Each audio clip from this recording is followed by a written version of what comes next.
Всемирный день без табака ежегодно отмечается 31 мая. И в честь этого сегодня Министерство здравоохранения республики совместно с другими ведомствами организовали акцию «Здоровая молодежь. Сильная республика».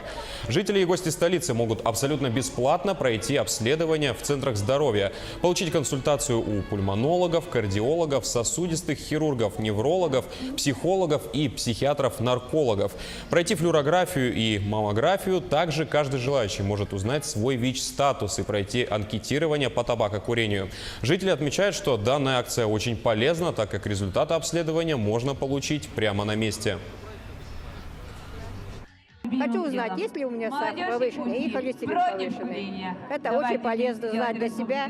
И вот эта акция, я очень рада, что такая акция проходит. Не все могут прийти вовремя, там то места нету, тут планового нету. Очень приходится долго ждать.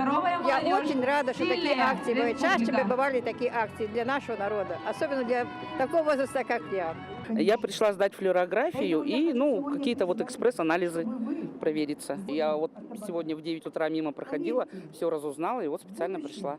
На месте результаты, да, стоять в очереди особо не надо. Вообще хорошая акция, я считаю.